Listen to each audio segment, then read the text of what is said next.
Katanya di sini iaitu tolak bantu Ukraina. Kemudian Presiden Putin berkata Indonesia sahabat kami. Wow, sampai begitu sekali guys. Rusia mengatakan Indonesia adalah sahabat mereka. So bagaimana ceritanya? Mari kita sama-sama tonton Direction bersama dengan Bro Zul Channel. Mari.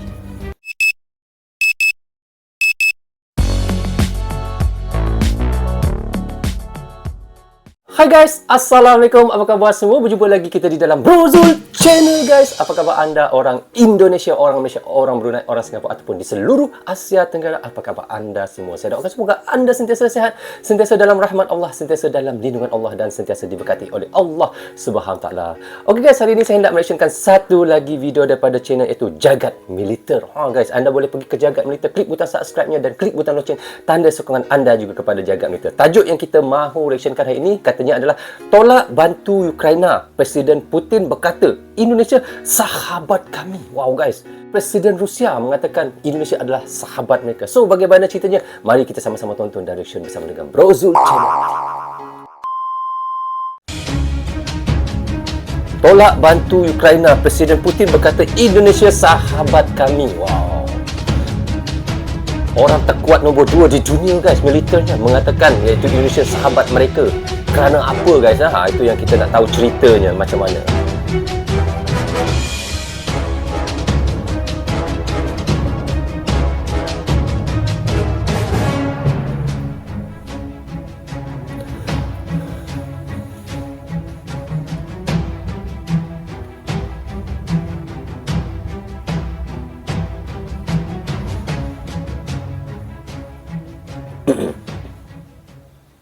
Surat Dubes Ukraina tak direspon. Apakah Indonesia sekutu Rusia?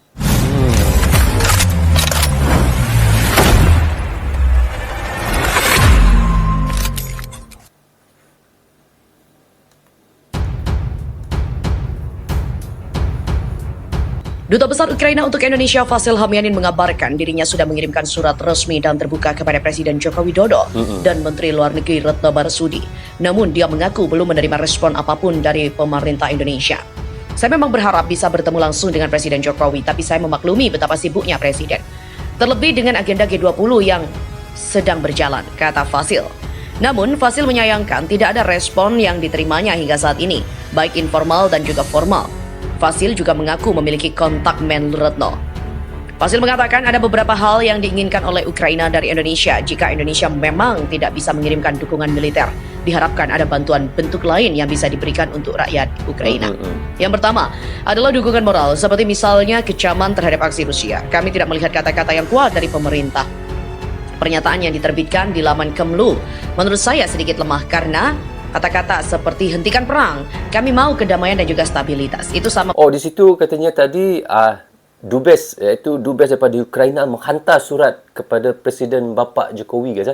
Tetapi tidak ada mendapat balasan apa-apa pun daripada Indonesia, daripada segi orang kata norm protokolnya yang harus dia membalasnya tetapi tidak dibalas pun. Itu yang menjadi tanda tanya sekarang Dubes Ukraina. Dengan omongan Vladimir Putin.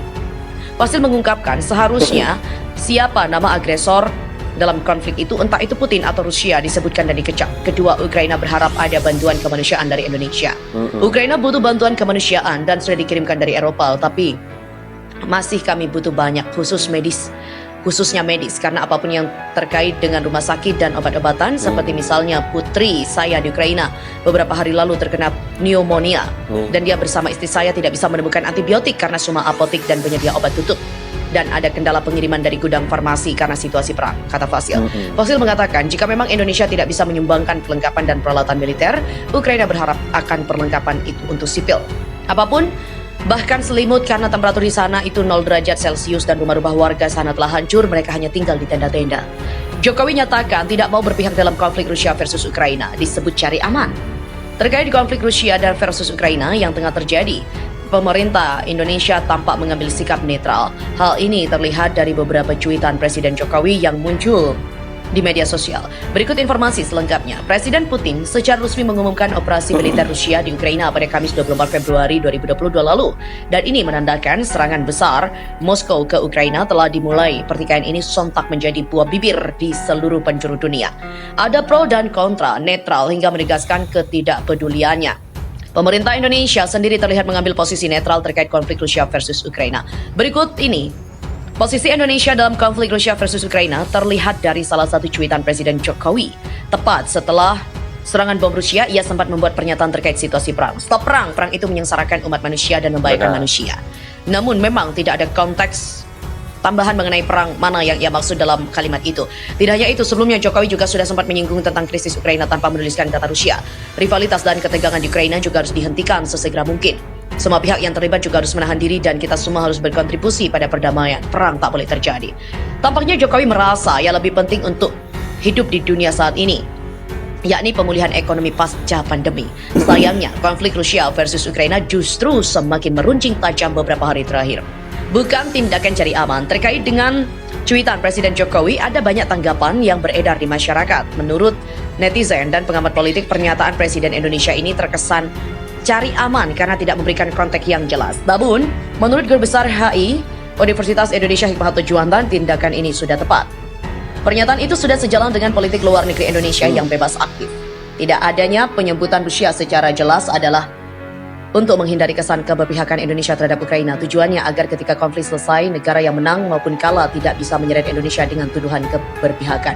Ini bukanlah tindakan cari aman, tetapi upaya aktif pemerintah untuk mencegah eskalasi perang terjadi semakin besar. Indonesia ambil sikap tegas. Sanksi Amerika menyulitkan Rusia, di mana situasi semakin memburuk hubungan Ukraina dengan Rusia. Pemerintah Indonesia lewat Menteri Luar Negeri Indonesia, Retno Marsudi, menyampaikan keprihatinan atas memburuknya situasi yang terjadi di Ukraina. Indonesia berharap upaya diplomasi dalam negosiasi itu untuk menghindari situasi lebih buruk. Pada konferensi pers pada Selasa, Menlu RI meminta semua pihak menghormati hukum internasional, termasuk penghormatan terhadap integritas wilayah. Itu dah reaction tadi daripada jagat militer. Tolak bantu Ukraina. Presiden Putin berkata Indonesia sahabat kami. Di situ katanya Dubes daripada Ukraina banyak kali menghantar surat kepada bapa Presiden Jokowi, tetapi tidak dibalas satu pun suratnya untuk memohon ataupun untuk meminta bantuan kepada Indonesia daripada segi perubatannya, daripada segi militernya, tetapi tiada balasan daripada itu bapa Jokowi. Dan dia pun faham kemungkinan bapa Jokowi agak sibuk semenjak dia menjadi ketua untuk G20, tetapi untuk membalas suratnya dia tertunggu-tunggulah. Jadi kita harapkan Bapak Jokowi dapat membalas surat iaitu daripada Dubes Ukraina untuk memberitahu apakah keadaan yang sebenar. Kerana sekarang ni kita tahu Ukraina sekarang ni menghadapi krisis yang agak runcing dengan Rusia, bagaimana formasinya sudah tiada, banyak tempat-tempat kawasan perubatan ataupun tempat-tempat untuk berlindung, banyak tempat sudah diserang oleh Rusia dan Ukraina mengharapkan bantuan daripada negara Eropah, tetapi negara Eropah pun tidak ada yang dapat membantu mereka. Seperti mereka bersendirian katanya.